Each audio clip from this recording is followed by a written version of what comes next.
Exactly. That's not threatening. Adderfang had pulled Daisy aside.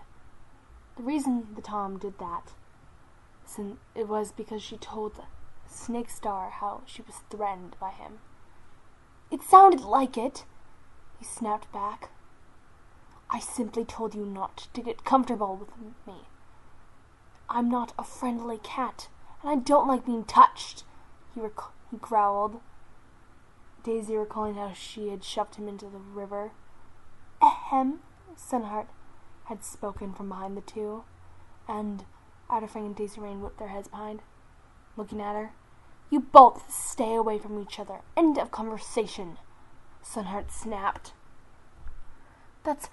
I was doing that before he talked to me in the middle of a clan meeting to come and meet him after. Daisy spat out the words and no problem, Adderfang said as Snakestar approached. What is going on here? What are you guys bickering about now? Tom growled.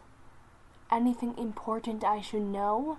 Snakestar looked at them, and Daisy shivered. No. Daisy was about to run out, but she raced back in. And no threatening, Sunheart yelled after Adderfang as he walked off, his tail swishing. Not really, just a conflict, Snakestar, Sunheart said as Daisy raced out of camp. Fine! She growled as she raced down next to the river, beginning to cry. After that, Sunheart and Daisy Rain and Snakestar were having a conversation. Sunheart approached Snakestar. What's up? She asked the brown tabby. Sunheart! Daisy looked at Sunheart as she collapsed to the floor. Snakestar quickly grabbed her and dragged her to the medicine cat den. Sunheart!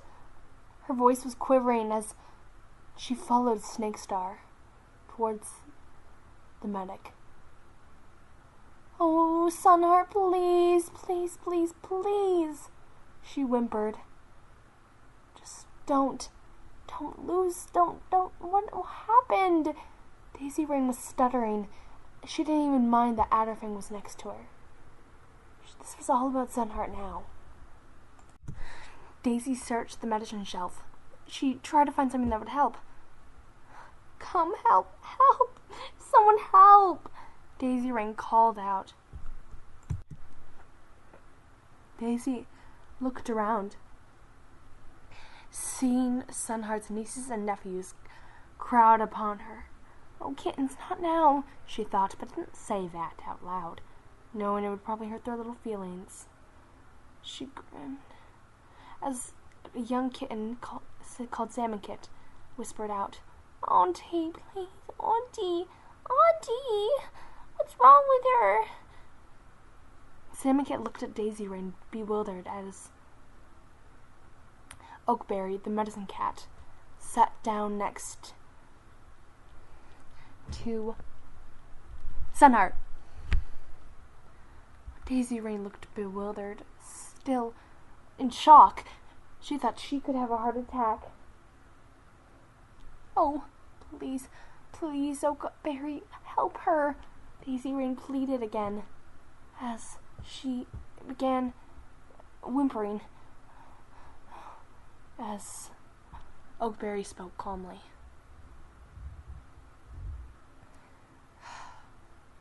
Please, everyone out of the medicine den, especially you, Daisy Rain. We can't have your whimpering and crying around the kittens. They might get upset.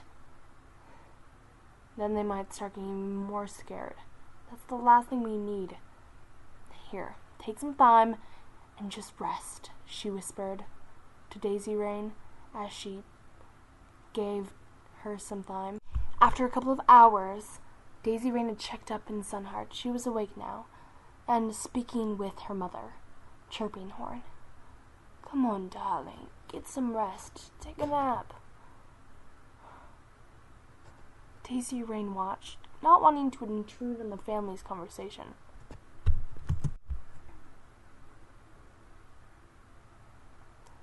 But she slipped behind Sunheart and listened. I'm not going to exactly. I can't. Sunheart was stuttering, her head still aching from when she passed out and hit the floor. It's just I have patrols to do, Mother. Come on, don't you understand that? Daisy Rain watched Raven Moth in the distance. I agree, Sunheart. She meowed, barely even listening anymore, as she watched Raven Moth. But then she shook her head, remembering that Mocha Pelt, Sunheart's sister, was supposedly mates with him. She couldn't like Raven Moth. That'd be betrayal to Sunheart, including her sister. After an even more long period of time, Daisy Rain raced out of camp. Her paws were numb as she did. She knew what was coming in her mind, and she wanted it to stop. Please, Daisy Rain, don't do this! But in her mind, Daisy Rain was just a useless kitty pet. She would be amount to nothing, just like Adderfang had said. And as the afternoon sun rose above her, Daisy Rain contemplated her life. She should have stayed at her 2 legs. She should have stayed at her 2 legs. Should have left when she had the chance after she saved Cotton Candy. Suddenly, she raced into the water, splashing as she hit the water with a pounding boom. Her fur went numb as she felt herself going under the waves, the water crushing over her head. As she thought her life was ending, she saw Adderfang at the bank. "What are you doing, Mop's Brain?" he growled as she felt another wave crush over her head. The cream and dark blue Tom touched the water with a paw tip, then dove in, racing for her. He grabbed Daisy Rain by the scruff and began dragging her out of the water.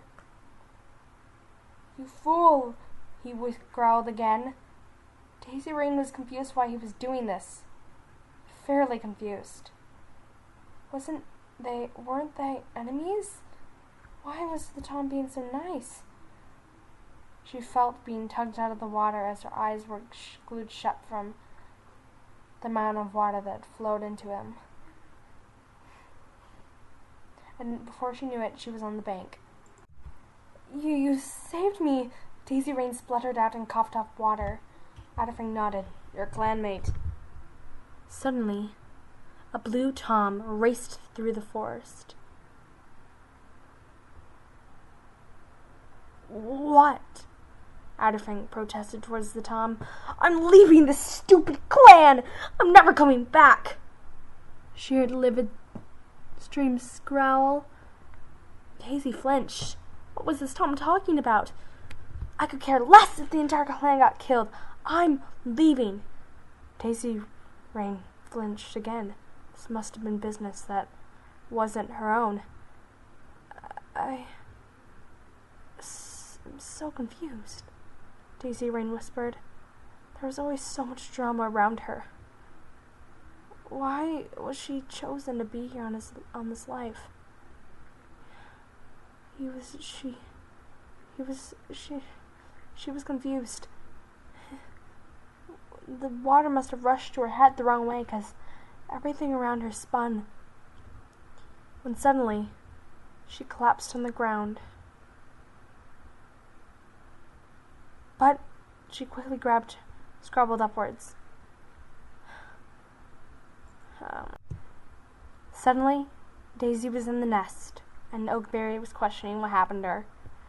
"I fell in the gorge," she whispered, as everything faded to white.